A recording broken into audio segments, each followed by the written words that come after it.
চলো দেখতে শুনতে পাচ্ছ, রেসপন্স করো দেখি। Yes sir. ওকে, তো অনেকদিন বাদে তোমাদের শুরু করছি আবার। কিছুদিন জানো যে একটু ব্যস্ত ছিলাম, একটু সেমিনার ছিল। সেমিনারে রবীন্দ্র ভারতীতে 2 দিন ছিল, তারপরে আবার ঝাড়খণ্ডে 2 দিন ছিল, ঝাড়খণ্ড সেন্ট্রাল ইউনিভার্সিটি। তো এই করে আসলে আর সময় করে হয়নি। যাই হোক, তোমাদের তো টানা পড়ানো হয়, সেগুলোতে মেকআপ হয়ে যায় আশা করি।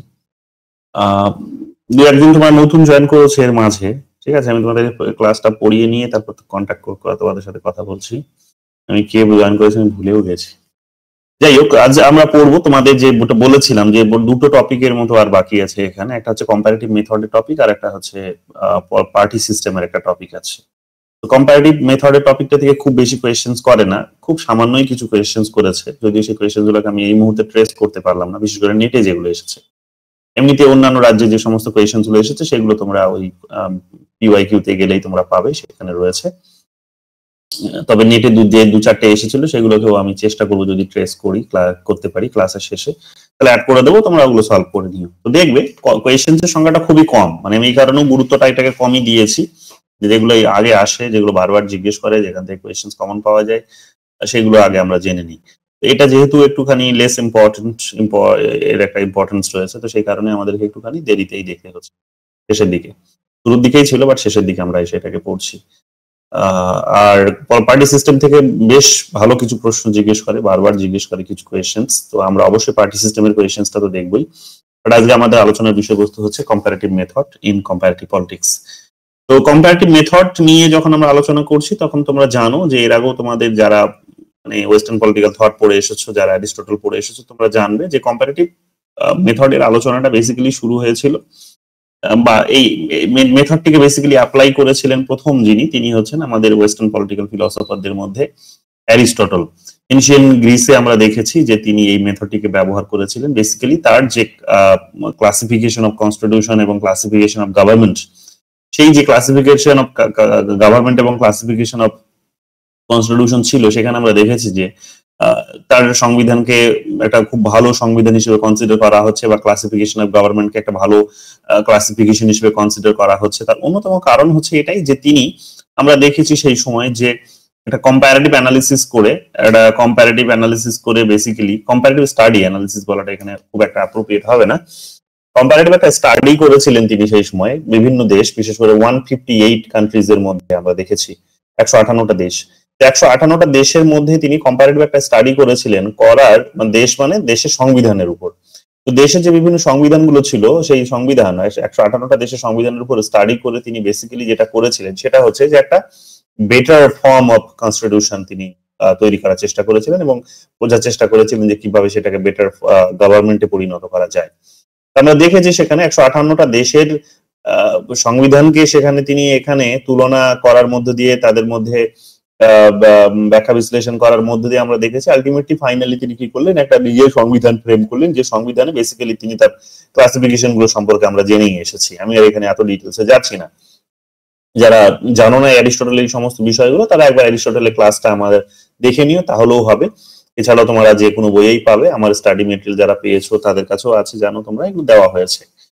তো সেখানে তোমরা দেখবে যে 158টা দেশের মধ্যে তিনি যখন কম্প্যারিজন করছেন, করে যখন একটা বেটার ফর্মকে তিনি বোঝার চেষ্টা করছেন, তখন দেখা গেল কি যে সেই রাস্তাটিকে অবলম্বন করার একটা প্রবণতা তৈরি হয়ে গেল, এবং এটা অনেকটা সাইন্টিফিক হয়ে উঠলো। তার কারণ হচ্ছে যে প্রত্যেকটা দেশের ভিন্নতা আছে, প্রত্যেকটা দেশের মধ্যেই তার অর্থনৈতিক, তার সামাজিক, তার রাজনৈতিক, তার সেখানে তার সামরিক বিভিন্ন ধরনের বিভিন্নতা আছে, তার ইভেন আইডিওলজিক্যালও কতগুলো বিভিন্নতা আছে।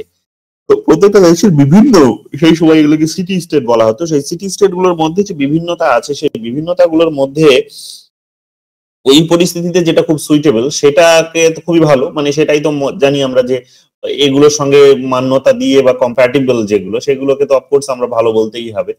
বাট সেই ভালোগুলো যদি আমার দেশের মানে পরিস্থিতির সাথেও যদি সেটা কমপ্লাই করে, বা হয়তো যদি সিমিলার হয়, তাহলে আমাদেরকে সেটাও মানতে হবে, রাইট? এখন তিনি এটাই বোঝার চেষ্টা করেছিলেন যে অন্যান্য দেশের যে সংবিধানের যে বিশেষত্বগুলো সেগুলোর সাথে আমার দেশের সংবিধানের বা তার নিজের দেশের সংবিধান, নিজের দেশের যে পরিবেশ পরিস্থিতি সেটার সঙ্গে তিনি যখন সিমিলারিটিস খুঁজে পাচ্ছেন তখন তিনি মনে করছেন যে ওই দেশের ওই বিষয়গুলোকে সেখানে এখানে নিয়ে আসা যেতে পারে। তার কারণ ওগুলো একটা টাইম টেস্টেড হয়ে গেছে, একটা দীর্ঘ সময় ধরে ওগুলো ব্যবহৃত হয়েছে, ফিল্ডে ছিল এবং ফিল্ডে থাকার ফলে সেগুলো কিন্তু প্র্যাকটিসের জায়গায় দেখা গেছে যে সেটা কিন্তু মানে ফিল্ডে দাঁড়িয়ে আছে এবং টিকে আছে।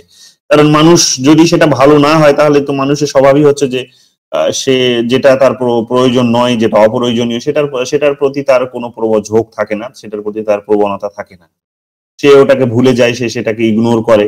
এটাই হয়, সে সেটাকে ছুঁড়ে ফেলে দেয়, ধ্বংস করে দেয়, নতুন করে আবার তৈরি করে। এটাই হচ্ছে মানুষের সাইকোলজিক্যাল একটা টেন্ডেন্সি। এখন ওই দেশে যদি ওই বিষয়গুলো এখন একটা দীর্ঘ সময় ধরে যদি রয়ে যায় তাহলে স্বাভাবিকতা হচ্ছে এটাই বা বাস্তবতা হচ্ছে এটাই, তার মানে ওই পরিস্থিতিতে ওই নিয়মটা কিন্তু খুবই মানে রেলিভেন্ট। তাহলে ওই বিষয়গুলোর সঙ্গে যদি আমার দেশের কোনো বিষয়ে যদি সিমিলারিটিস থাকে তাহলে আমাকে ওই ধরনেরই কিছু আমাকে সিমিলার কিছু সংবিধান তৈরি করতে হবে বা সেই রকমই কিছু ফিচার্স নিয়ে আমাদের সংবিধান তৈরি করতে হবে। এটা তিনি রিয়েলাইজ করেছিলেন, আমরা দেখেছি 158টা দেশের মধ্যে তিনি স্টাডি করে আলটিমেটলি এটা তিনি করলেন। এবং তার যে পলিটিক্স বলে যে গ্রন্থটি আছে, হ্যাঁ, সেই বিখ্যাত একটা বই, তো সেখানে আমরা দেখেছি যে তিনি এই সমস্ত different forms of government, different forms of constitution, এই সমস্ত বিষয়গুলো নিয়ে আলোচনা করেছেন। এরপরে আমরা দেখতে পাবো যে এই আলোচনাটা দীর্ঘ সময় ধরে দেখবে তোমরা হারিয়ে গেছিল, মানে মাঝে তোমরা দেখেছো যে রোমান পিরিয়ড স্টার্ট হয়েছে, তারপরে সেখানে মিডিল পিরিয়ড এসেছে। সাইন্টিফিক স্টাডিতে এমনিতেই আলোচনাটা চলে গেছিল, সাইন্টিফিক স্টাডির আলোচনা এমনিতেই আর ফিল্ডে দাঁড়িয়ে থাকতে বেশি দিন পারলো না। তার কারণ আমরা দেখেছি যে সেখানে ধর্মের একটা প্রভাব, যে ধর্ম বিশ্বাসের উপর অনেকটা নির্ভর করে। যেমন অনেকেই যেমন বলার চেষ্টা করছে এই মুহূর্তে থার্ড ওয়ার্ল্ড কান্ট্রিজ গুলো যেমন এই ধরনের একটা পরিস্থিতির মধ্য দিয়ে যাচ্ছে। তবে শুধু থার্ড ওয়ার্ল্ড বলাটা ভুল হবে। এখন তোমরা দেখলে যে ডোনাল্ড ট্রাম্পও ধর্মকে রিভাইভ করার কথা বলছেন, রিলিজিয়নকে রিভাইভ করানোর কথা বলছেন। তার অন্যতম কারণ হচ্ছে যে তিনি রিয়েলাইজ করছেন, এটা তিনি দেখছেন, তাদের কাছে তো গোটা বিশ্বের ডেটা থাকে, তারা দেখতেই পাচ্ছে টেন্ডেন্সি কোন দিকে যাচ্ছে।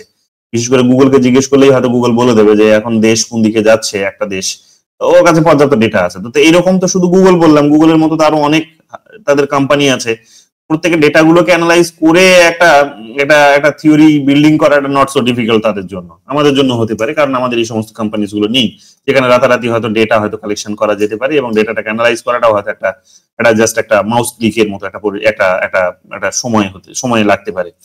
তো যাই হোক, ওরা এখন ওই টেন্ডেন্সি বুঝেছে এক প্রকার যে এই থার্ড ওয়ার্ল্ড কান্ট্রিজ গুলো এখন ধর্মের দিকে বিশেষ করে পুরো ঝুঁকে যাচ্ছে। ইউরোপে এখন ইউরোপ এবং আমেরিকা যেখান থেকে মুখ ফিরিয়ে নিয়েছিল, এখন তারা আবার রিয়েলাইজ করছে যে না, তারা যদি আবার ধর্মের দিকে না যায় তাহলে হয়তো কোথাও গিয়ে এগুলো তাদেরকে হয়তো মানে তাদের যে ইনফ্লুয়েন্স গোটা বিশ্বের উপরে, তাদের যে সেখানে একটা রোল, সেগুলোকে হয়তো একটা কন্ট্রোল করতে পারে, আন্ডারমাইন করতে পারে বা চ্যালেঞ্জ জানিয়ে দিতে পারে। এবং অলরেডি এগুলো আমরা দেখতে পাচ্ছি যে এগুলো হচ্ছে প্র্যাকটিক্যাল ফিল্ডে, এই সমস্ত বিষয়গুলো আমরা। হ্যালো, হ্যালো, হ্যাঁ, হ্যাঁ, কে বলছেন? হ্যাঁ, হ্যাঁ, হ্যাঁ।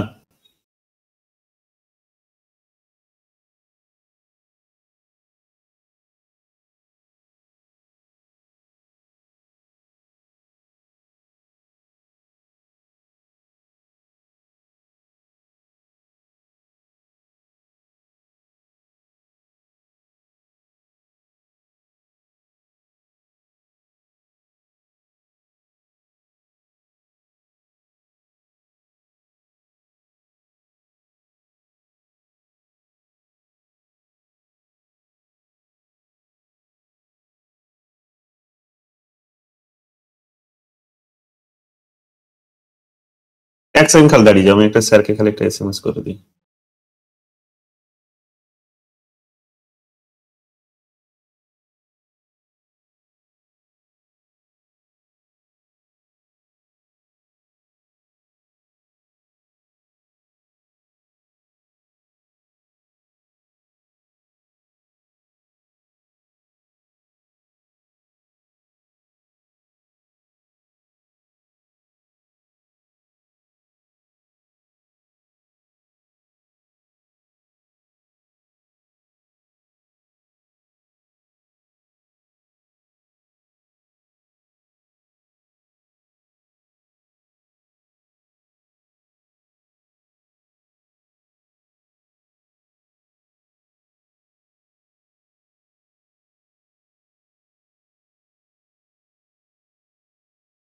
হ্যাঁ, তো এখানে যেটা বলছিলাম সেটা হচ্ছে যে এই মুহূর্তে এই কারণে তোমরা দেখবে যে ইউএস, যার কাছে প্রচুর গোটা বিশ্বের একটা ডেটা রয়েছে, তারা সেই ডেটাগুলোকে অ্যানালাইজ করে এখন দেখবে এই ইলেকশনে তারা একটা বড় ঘোষণাও করেছে। এই যেমন ইয়েতে মানে তিনি নির্বাচিত হয়ে জিতে আসার পরেও, মানে জিতে আসার পরেও তিনি যে ধরনের যে সমস্ত বিলগুলোতে সাইন করলেন, সেখানেও আমরা দেখলাম যে এই ধরনের প্রস্তাবগুলোও ছিল, যে তিনি বলছেন যে রিলিজিয়নকে রিভাইভ করবে। তোমরা যারা এগুলো খুব ক্লোজলি অবজার্ভ করো তারা জানবে এই কথাগুলো তিনি বলছেন। যে মিডিলে যে আমরা দেখেছি যে সেখানে ধর্মের দিকে মানুষ ঝুঁকে যাওয়ার একটা প্রবণতা তৈরি হয়েছিল, দেখে সেখানে কি হয়েছে না, এই সাইন্টিফিক স্টাডি গুলো হারিয়ে গেছিল, যেখানে এগুলো ধামা চাপা পড়েছে বা হারিয়ে গেছে। যাই হোক, এখন বিষয়টা হচ্ছে আমরা দেখতে পাচ্ছি যে সেটা আবার যখন মডার্ন পিরিয়ড শুরু হচ্ছে তখন এটা আবার ফিরে আসছে। মডার্ন পিরিয়ড যখন শুরু হচ্ছে তখন ফিরে আসছে, মডার্ন পিরিয়ডে ফিরে আসছে। এটাও মানে খুব মানে জোর গলায় বললেও, সরি, হ্যাঁ, মডার্ন পিরিয়ডে এটা ফিরে আসছে, সাইন্টিফিক স্টাডিটা মডার্ন পিরিয়ডে আবার ফিরে আসছে।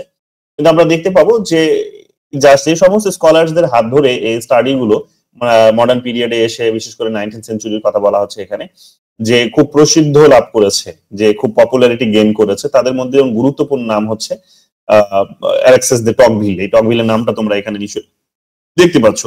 টকভিলের বইটার নাম বারবার পরীক্ষায় জিজ্ঞেস করে, আমি আর এখানে মেনশন করিনি যেহেতু তোমাদের একাধিকবার এগুলো বলা হয়েছে।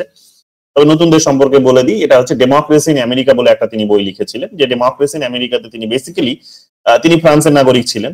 তো ফ্রান্সের নাগরিক হওয়ার কারণে তার মনে হয়েছিল যে তার একটা অ্যাজাম্পশন ছিল যে আমেরিকা অনেক বেশি প্রোগ্রেস করে গেছে, তো আমাদেরকে একটুখানি আমেরিকার সোসাইটিটাকে স্টাডি করতে হবে এবং কম্পেয়ার করতে হবে আমরা কি করেছি এবং তারা কি করেছে এবং কোথায় গিয়ে আমরা দাঁড়িয়ে আছি।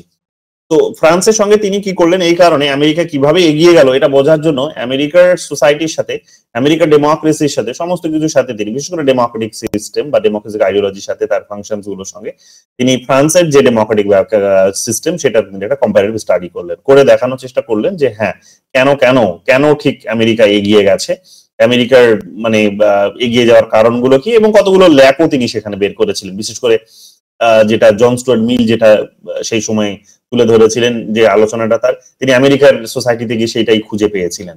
তিনি যেমন সেটা দেখেছিলেন যে সেখানে হচ্ছে মাইনরিটিস রাইটস গুলোকে কোনো ভ্যালুস দেওয়া হয় না, সংখ্যালঘুদের কোনো মূল্য নেই, বহুত্ববাদের জায়গাগুলো একটুখানি, মানে কি বলবো, বহুত্ববাদ বলবো না, মাইনরিটিসের জায়গাটাই বলবো, মাইনরিটিসের জায়গাটা খুব কম, সংখ্যালঘুদের জায়গাটা খুব কম, তাদের তাদের এত কথা শোনা হয় না সেখানে।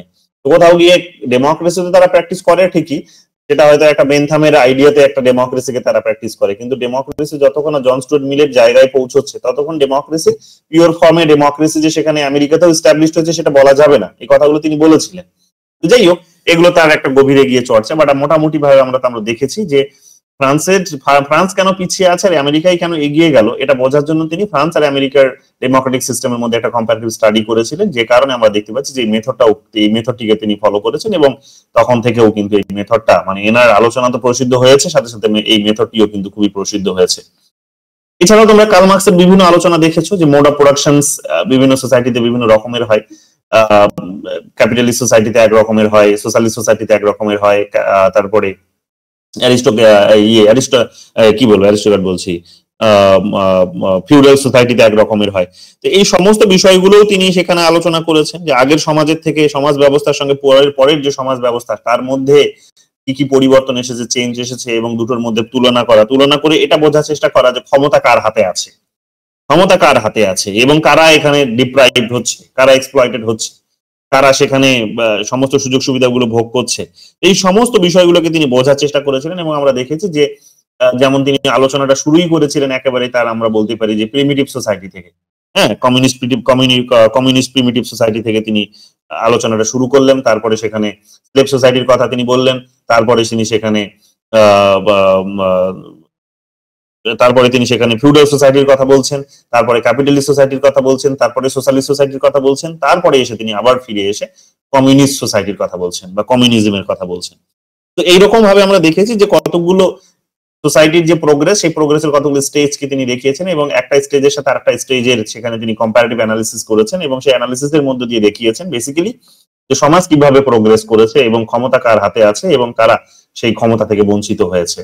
এগুলো আমরা সেখানে দেখেছি, তার আলোচনাতে এগুলো পেয়েছি। দাস ক্যাপিটাল একটা বড় উদাহরণ, সেখানে কমিউনিস্ট ম্যানিফেস্টোতে সেখানে তিনি দুনিয়ার শ্রমিক ত্যাগ হওয়ার ডাক দিচ্ছেন ঠিকই, এবং সেখানেও একটা ইঙ্গিত তো ছিলই, তার মানে বুঝতেই পারছো। তো যাই হোক, বিভিন্ন বইয়ে তিনি এই সমস্ত আইডিয়া গুলো তুলে ধরেছেন। জার্মান ইডিওলজির কথা বলতে পারি।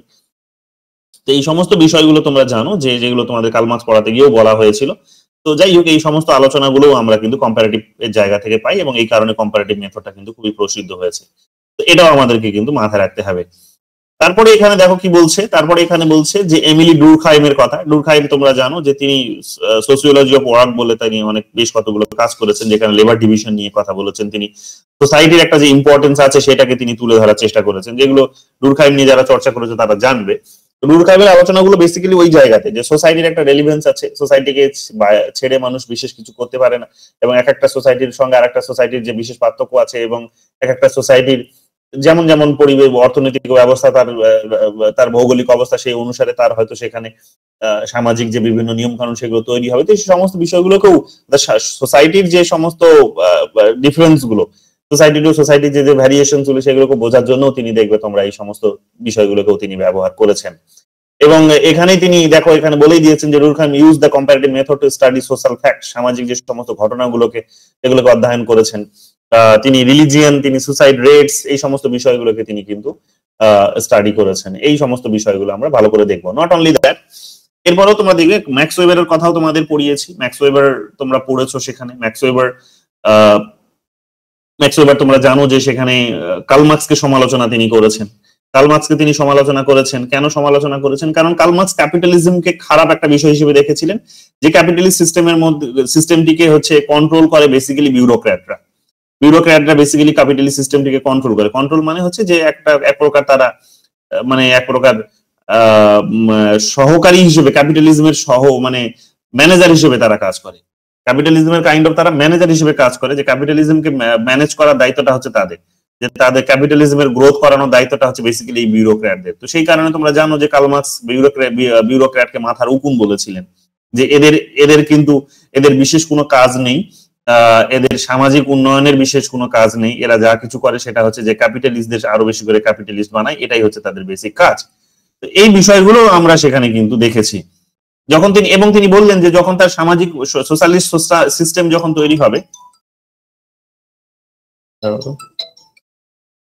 হ্যালো, হ্যাঁ কে বলছেন? আচ্ছা, আমি ক্লাস নিচ্ছি এখন, ক্লাস শেষ করে কল করছি তোমাকে, ঠিক আছে? ঠিক আছে, তুমি এই হোয়াটসঅ্যাপ একটা জাস্ট এসএমএস দিয়ে রাখো তোমার নাম আর তুমি কেন ফোন করেছিলে সেটা বলে, তাহলে আমার মনে থাকবে, হয়তো ভুলে যেতে পারি, ঠিক আছে?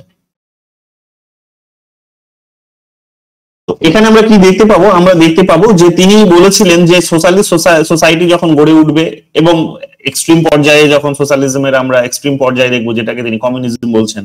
তো কমিউনিজম যখন আমরা দেখবো তখন এদের আর কোনো এক্সিস্টেন্স থাকবে না। এরা হচ্ছে কি বলবো, যে এদের কোনো এক্সিস্টেন্স থাকবে না। এরা হচ্ছে সমাজ থেকে হচ্ছে এদের অস্তিত্ব বিপন্ন হবে। এদের আর কোনো এক্সিস্টেন্স থাকবে না, এদের অস্তিত্ব বিপন্ন হবে। এবং তিনি বলছেন যে এদের অস্তিত্ব বিপন্ন যদি হয়ে যায়, তাহলেই আলটিমেটলি সোসাইটিতে হয়তো আসবে, মানে একটা কমিউনিজম বা সাম্যবাদ আসবে। কারণ এরাই তো আলটিমেটলি ক্যাপিটালিজমকে তৈরি, তাদের পজিশনটিকে ধরে রাখতে, তাদেরকে গ্রো করতে তো হেল্প করতো। তো এদের অবস্থাটা যখন থাকবে না সমাজে, তখন ইকুয়াল হবে, আর সমাজে ইকুয়াল হলে এদের অস্তিত্ব থাকবে না, ভাইস ভার্সা কাইন্ড অফ। এখন বিষয়টা হচ্ছে এখানে আমরা দেখতে পাচ্ছি কি, এখানে আমরা দেখতে পাচ্ছি যে ম্যাক্স ওয়েবার এসে পরবর্তীকালে বলার চেষ্টা করলেন যে না, বিউরোক্রেসির এক্সিস্টেন্স কখনো ক্রাইসিসের মধ্যে যাবে না।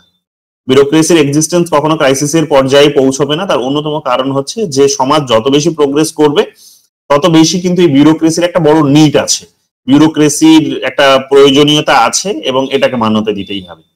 বিশেষ করে যেখানে ক্যাপিটালিস্ট সোসাইটি আছে সেখানে তো হবেই। এবং সোসাইটির যে ট্রেন্ড সেটা কিন্তু ক্যাপিটালিজমের দিকেই, না কি সোশ্যালিজমের দিকে। যাই হোক, ক্যাপিটালিজমের দিকেই এর ট্রেন্ড, ইন্ডাস্ট্রিয়ালাইজেশনের দিকেই ট্রেন্ড, এবং সেখানে বেসিক্যালি গুরুত্বপূর্ণ হয়ে যায় যে স্পেশালাইজড জবের কিন্তু একটা বিষয় উঠে আসে সেখানে। এফিশিয়েন্ট ওয়ার্কারের একটা কনসেপ্ট সেখানে উঠে আসে, যে একটা প্রোডাক্ট মানুষ যখন মার্কেটে গিয়ে কেনে বা সরকারের কাছেও যখন এক্সপেক্ট করে, তখন সে সেই প্রোডাক্টের এফিসিয়েন্সিটাকে যাচাই করে নেয়।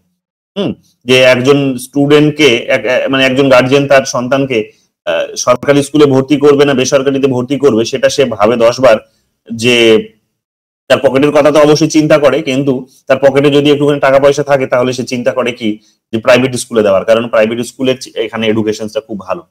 তো ঠিক একই রকম ভাবে এটা একটা স্কুলিং সিস্টেম, সরকারি ভাবে বেসরকারি, সরকারি এবং বেসরকারির মধ্যে কম্পেয়ার করতে পারো।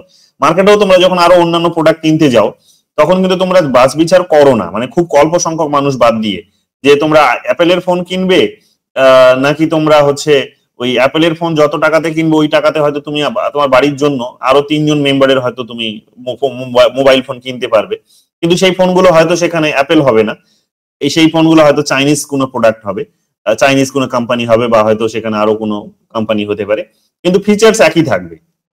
এখন তোমার বদারিংটা, এখন অ্যাপেল যেটাকে সিকিউর করে সেই জায়গায় হয়তো তোমার কনসার্ন নয়।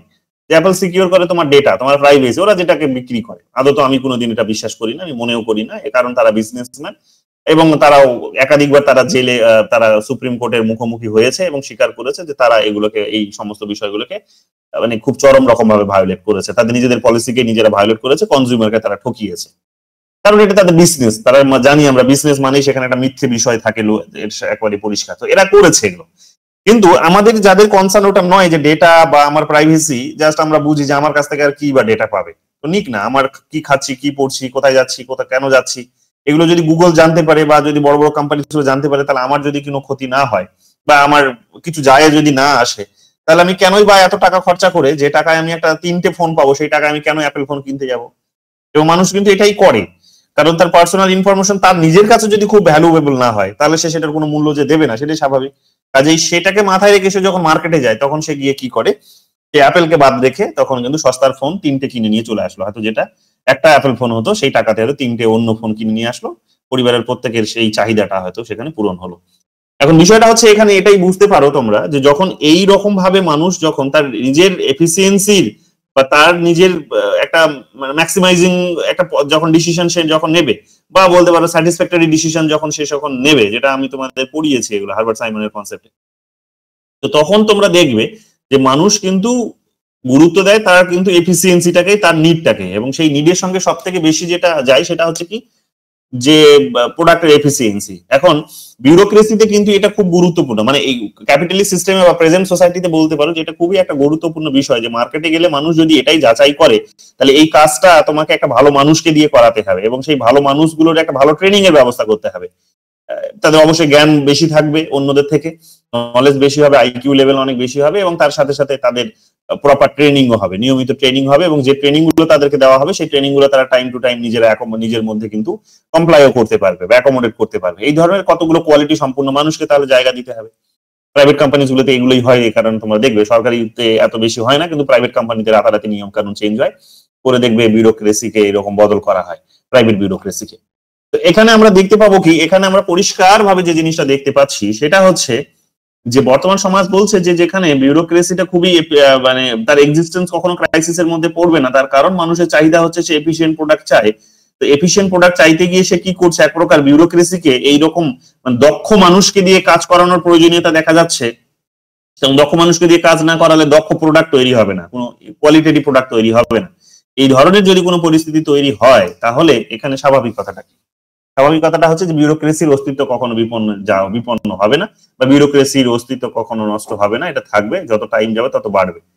তো এটা যখন তিনি বলছেন তখনও তিনি কিন্তু আমরা দেখতে পাচ্ছি কি, যে তিনি সমাজের মধ্যে কিন্তু কতগুলো এলিমেন্টস এর মধ্যে কম্প্যারিজন করে বলার চেষ্টা করছেন।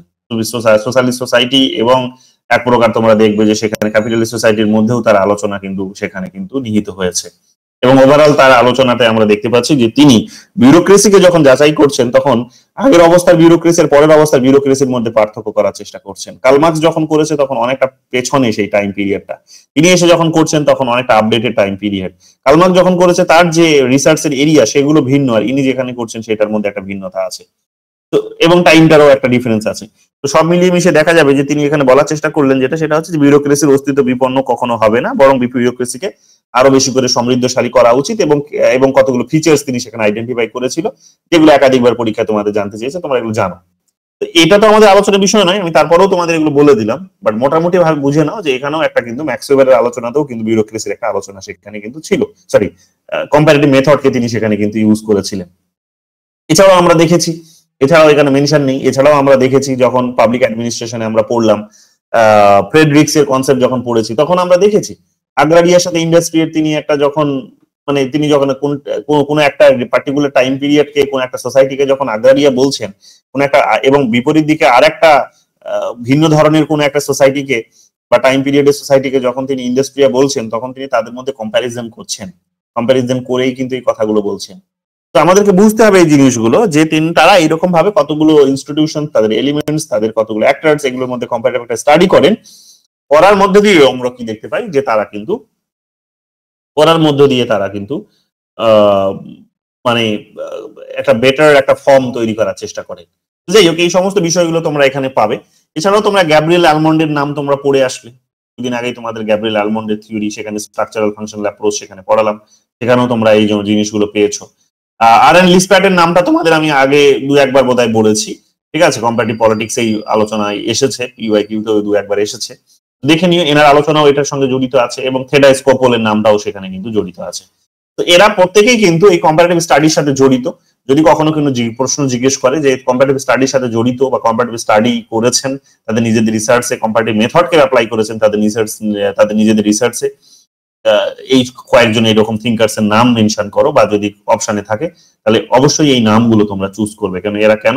তার কারণ এরা প্রত্যেকে কম্পারেটিভ মেথডটাকে কিন্তু ব্যবহার করেছে তাদের নিজেদের রিসার্চের জন্য। এখন কম্পারেটিভ মেথডের বিষয়টা কি? কম্পারেটিভ মেথডের বিষয়টা হচ্ছে যে একটা কতগুলো প্যাটার্নকে সেখানে সে আইডেন্টিফাই করার চেষ্টা করে এবং থিওরিকে টেস্টিং করার চেষ্টা করে। থিওরি শুধু টেস্টই করে না, থিওরিটাকে বিল্ড আপ করারও কাজটা করে থাকে।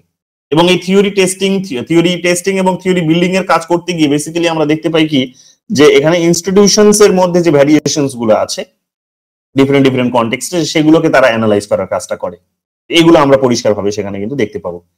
এবার তোমরা এখানে যদি কম্পারেটিভ মেথডের যদি তোমরা কতগুলো টাইপস এর জায়গায় চলে আসো, কি টাইপস অফ কম্পারেটিভ মেথড, তাহলে তোমরা দেখবে যে মোস্ট সিমিলার সিস্টেম ডিজাইন বলে একটা কনসেপ্ট আছে। কি বলছে এখানে? This method comprises cases that are similar in many aspects but differ in the outcome of interest, helping to identify the specific factor that causes the differences. যদি এগুলো খুব বেশি পরীক্ষায় জিজ্ঞেস করে না, বাট জাস্ট একটুখানি নামগুলো মাথায় রাখো, আমি ডিটেলসে যাবও না, একটুখানি জাস্ট বুঝে নাও যে এই মেথডটা যেটা বলার চেষ্টা করছে সেটা হচ্ছে যে একই ধরনের যদি কোনো ক্ষেত্র থাকে সেই ক্ষেত্রগুলোর মধ্যে একটা তুলনা করার চেষ্টা করে তাদের রেজাল্ট ভিন্ন বেরোচ্ছে কিনা সেটা যাচাই করার চেষ্টা করে। অর্থাৎ দুজন একই মানুষ হতে পারে, কিন্তু দুজন একই মানুষ হলেও দেখা যাবে তাদের নিজেদের দুজনের আলাদা আলাদা স্বার্থ আছে। তুমি দেখবে যারা যমজ হয়, যে দুজন যমজ একই রকম দেখতে, হ্যাঁ আইডেন্টিক্যাল তারা, কিন্তু আইডেন্টিক্যাল হলেও তুমি দেখবে অর্থাৎ হিউম্যান বিং এর একটা সাধারণ বিশেষত্ব যে তারা তাদের নিজেদের দুজনের স্বার্থ দুরকম হবে, একই রকম হতে পারে না কখনো, তাদের নিজেদের মধ্যে কিছু না কিছু একটা পার্থক্য তো থাকবেই। তো এইরকম ভাবে তোমরা দেখবে সমাজের বিভিন্ন বিষয়গুলোকে যখন স্টাডি করা হয়, তুমি একই ধরনের হয়তো কিছু বিশেষত্ব খুঁজেই পেতেই পারো, কিন্তু আউটকাম তার কিন্তু ডিফারেন্ট কিছু বেরোবেই, তার ইন্টারেস্ট আউটকাম কিন্তু ডিফারেন্ট কিছু বেরোবেই। তো এই সমস্ত বিষয়গুলোকে তারা স্টাডি করার চেষ্টা করে। এটা একটা টাইপ হতে পারে যে সিমিলার অ্যাসপেক্ট কিন্তু ডিফারেন্ট তাদের হচ্ছে কিন্তু ইন্টারেস্ট, ডিফারেন্ট আউটকাম। তো এগুলো আমরা কিন্তু সেখানে দেখতে পারি। দ্বিতীয় বলছি এখানে মোস্ট ডিফারেন্ট সিস্টেম ডিজাইন।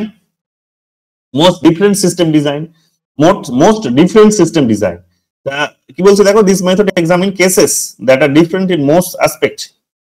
ওটা গেল সিমিলার, আগেরটা গেল সিমিলার, এখানে বলছে যে অ্যাসপেক্ট গুলো আবার ডিফারেন্ট, কিন্তু তাদের আউটকামটা আবার কমন হতে পারে। অর্থাৎ দুজন আলাদা আলাদা মানুষের কথাই যদি বলো, দুজন আলাদা মানুষ, তারা ভিন্ন কোনো পরিবেশে হয়তো বড় হয়েছে, কিন্তু দেখা যাবে ভিন্ন পরিবেশে বড় হয়েছে, ভিন্ন রকম ভাবে তারা হয়তো সেখানে তাদের শিক্ষা লাভ হয়েছে, দেখা যাবে যে তাদের দুজনের আউটকাম একই, তাদের দুজনেরই রেজাল্ট একই বেরিয়ে আসে, তাদের দুজনেরই ফলাফল একই, তাদের দুজনের স্বার্থের মধ্যে হয়তো একটা কমন জায়গা আছে। এটা একটা মেথড হতে পারে, এটা একটা বিষয় হতে পারে। থার্ড এখানে কি বলছে, কেস স্টাডি কম্প্যারিজন। মানে কোন একটা কেস, সেটাকে তুমি স্টাডি করে তুমি মানে একটা কেসের সঙ্গে আরেকটা কেসের স্টাডি করে তুমি কম্পেয়ার করার চেষ্টা করলে যে দুটোর মধ্যে কোনো পার্থক্য আছে কিনা, ওটাই বলছে এখানে। এবং বেসিক্যালি এই সমস্ত বিষয়গুলো কোয়ালিটেটিভ অ্যাপ্রোচের মধ্যেই আসে। তোমাদের যখন রিসার্চ মেথোডোলজি, আমি কয়েকটা ক্লাস রিসার্চ মেথোডোলজি করিয়েছিলাম, তারপরে ভাবলাম যে আমি আগে সাবজেক্টটাকে টেনে পড়াই, আবার রিসার্চ মেথোডোলজির ক্লাস যখন আমি তোমাদের করাবো, বা যদি স্যার যারা আছেন ওখানে ফার্স্ট পেপার পড়াচ্ছেন তাদের মধ্যে থেকেও যদি করায়, আশা করি তখনও তারাও বলবেন যে কেস স্টাডি মেথডটা বিষয়টা কি। কেস স্টাডি মেথড আর বিশেষ কিছু নয়, তুমি হয়তো একটা কেস অ্যানালাইজ করলে, ধরে নাও একটা কেস একটা কেসটা এরকম হতে পারে যে এই মুহূর্তে ধরে নাও যে পশ্চিমবঙ্গে মানুষের কিডনির একটা বড় একটা কিন্তু একটা সমস্যা দেখা যাচ্ছে, মানে প্রত্যেকটা হসপিটালের একটা কমন একটা ডিপার্টমেন্ট আছে, সেটা হচ্ছে কিডনি ডিপার্টমেন্ট, সে মানে ইউরোলজি ডিপার্টমেন্ট। সেখানে তারা প্রত্যেক দিন তারা সেখানে হয়তো মানে রেগুলার বেসিসে তারা কি করছে, যে হয়তো কিডনি থেকে স্টোন বের করছে। এখন এটা একটা কেস হতে পারে, গোটা পশ্চিমবঙ্গে এই ধরনের একটা ট্রেন্ড চলছে। এখন এটা যদি একটা কেস হয়, তাহলে তুমি এখন বোঝার চেষ্টা করো যে আমাদের এখানকার এবং অন্য রাজ্যও হতে পারে যে এই একই ধরনের প্রবলেম অন্য রাজ্য দেখা যাচ্ছে, কিন্তু আমাদের রাজ্যের একটা কিডনির প্রবলেম হওয়ার একটা বড় কারণ হতে পারে যে আমাদের এখানে যেভাবে আমরা মানে যে সমস্ত মানে আনঅর্গানিক ফার্মিং গুলো যেগুলো করে থাকি, তো সেই আনঅর্গানিক ফার্মিং এর কারণে যে সমস্ত জৈব সার আমরা সেখানে প্রয়োগ করে থাকি, যে সমস্ত আমরা যেভাবে হরমোন, যেমন মুরগিকে বড় করে তোলার জন্য, পোল্ট্রিকে বড় করার জন্য রাতারাতি দেখবে বাইরে থেকে হচ্ছে সাপ্লিমেন্ট পুশ করা হয়, তাকে ইনজেক্ট করা হয়, ইনজেক্ট করে তার রাতারাতি তাকে তার ক্যাপাসিটিটাকে, তার খাওয়ার ক্যাপাসিটিটাকে বাড়ানো হয়, চেষ্টা করানো হয়, সে রাতারাতি কনজিউম করে এবং কনজিউম করে তার রাতারাতি সে গ্রোথ হয়। তো এগুলোর একটা এই যে একটা আর্টিফিশিয়াল তুমি বাইরে থেকে যে একটা ইনজেক্ট পুশ হরমোন পুশ করে তার যে একটা ন্যাচারাল গ্রোথ করালে, তো সেই তার ইম্প্যাক্টটা কিন্তু আমাদের শরীরে এসে পড়ছে। কিডনির প্রবলেমের একটা বড় কারণ কিন্তু সেগুলোর মধ্যেও আছে। তাছাড়াও আমরা যেভাবে আমরা কোল্ড ড্রিঙ্কস এগুলো আমরা পান করছি, যেখানে সেগুলো আমাদের কিন্তু শরীরের একটা এই কিডনির ক্ষতি করছে। এখন ডাক্তারদের কাছে গেলে এটা একটা যদি একটা কেস হয়, তারা কিন্তু এগুলোকে কারণ হিসেবে দেখাবে, তারা দেখাবে যে এগুলো হচ্ছে কতগুলো কারণ, যেখানে পশ্চিমবঙ্গের ফুড কালচারটাই এরকম বলে এই ধরনের প্রবলেম গুলো মানুষের বেশি। অন্য রাজ্যে যদি চলে যাও, তুমি দেখবে অন্য রাজ্যে কিন্তু হয়তো তুমি এই কিডনি হয়তো তুমি স্টাডি করছো, এই মানে এই ধরনেরই কোনো হয়তো ডিজিজের উপর তুমি স্টাডি করছো, তো সেখানে গিয়ে দেখা যাবে তার হয়তো আলাদা কোনো রিজন থাকতেই পারে আলাদা কোনো রিজন, যে সেখানে হয়তো কিডনি ফেলিয়ার হচ্ছে, তার অন্যতম কারণ হচ্ছে যে মানুষের সেখানে হতে পারে অন্য কোনো, আমার আর জানা নেই এর বাইরে, তো হতে পারে অন্য কোনো কারণে হতে পারে যে তার নিজের শরীরেই হয়তো এমন একটা হরমোন আছে ওইখানকার ওই প্রজাতিটার মধ্যেই, ওইখানকার মানুষের অঞ্চলের মধ্যে এমন কোন হরমোন আছে যেটা হচ্ছে বারবার কিডনিকে বিকল করতে হয়তো বা পাথর জমাতে হয়তো হেল্প করছে, ক্রাইস্টাল যেটাকে বলি। তো এখন এইটা দুটো যদি কেস হয়, সেই দুটো কেসের মধ্যে যখন তুমি স্টাডি করবে, দুটো কেসের কি মানে হেডলাইনটা এটাই যে কিডনি ডিজিজ, কিডনির একটা অসুখ। তো কিডনির যদি অসুখ নিয়ে তুমি স্টাডি করো, তাহলে তুমি দেখবে যে দুটো ভিন্ন ভিন্ন তোমার হচ্ছে কিন্তু তোমার রেজাল্ট বেরিয়ে আসবে, তোমার কাছে ইনফরমেশন আসবে, এবং সেই ইনফরমেশন গুলোকে তুমি স্টাডি করে তুমি কি করতে পারো, বোঝার চেষ্টা করতে পারো এই ধরনের একটা বিষয়কে, যে কি কি কারণে কিডনির অসুখ হতে পারে। অর্থাৎ তুমি যদি ধরে নিতে যে পশ্চিমবঙ্গের কেসটাই হচ্ছে ইউনিভার্সাল একটা কেস, ঠিক এই কারণেই গোটা পৃথিবী জুড়ে কিডনিতে স্টোন জমা হয়, তাহলে হয়তো তোমার ধারণাটা হয়তো পার্শিয়ালি ট্রু হতে পারে, কমপ্লিট ট্রুথ সেটা হবে না, পার্শিয়াল ট্রুথ সেটা হতে পারে। তার কারণ আরো অনেক কারণ থাকতেই পারে। তো যতক্ষণ না তুমি অন্য কারণগুলো স্টাডি করছো, ততক্ষণ তুমি কিন্তু কমপ্লিট ট্রুথ যেটাকে বলা হচ্ছে সেখানে তুমি পৌঁছতে পারলে না, তুমি রিয়েলিটিতে পৌঁছতে পারবে না। তো রিয়েলিটিতে পৌঁছানোর জন্য বা রিসার্চ সবসময় এই ধরনেরই কি করতে হয়, রিসার্চকে সবসময় এই ধরনের রিলায়েবল, মানে রিসার্চ এই সমস্ত বিষয়গুলোকে যখন অতিবাহিত করে তখন রিলায়েবল হয়। তো এই ধরনের বিষয়গুলোকে যখন অতিবাহিত করা হচ্ছে, তখন আমরা কি দেখতে পাচ্ছি, এই ধরনের বিষয়গুলোকে যখন অতিবাহিত করা হচ্ছে তখন আমরা পরিষ্কার ভাবে দেখতে পাচ্ছি যে সেখানে রিসার্চ অথেন্টিক রিসার্চ হয়, রিসার্চকে সেখানে কিন্তু রিলায়েবল বলে কিন্তু মান্যতা দেওয়া হয়। কিন্তু যদি এগুলোকে না পাস করা হয় বা এগুলোর মধ্য দিয়ে যদি না যাওয়া হয়, সেই রিসার্চের উপর বিশেষ কোনো ভরসা মানুষের থাকে না, ডেটাগুলোর মধ্যে অনেক হয়তো ইরোডস রয়ে যেতে পারে। একটা হাইপোথেটিক্যাল একটা পজিশনে সে সেটাকে হয়তো নিয়েছে এবং সেটা রেজাল্টটাও দেখিয়ে দিয়েছে, কিন্তু সেটাকে টেস্ট করার জায়গাটা সে কিন্তু এস্টাবলিশ করেইনি বা সেই পর্যায়ের মধ্যে দিয়ে যায়নি, এটা হতে পারে। তো এইগুলো আমরা বেসিক্যালি দেখে থাকি।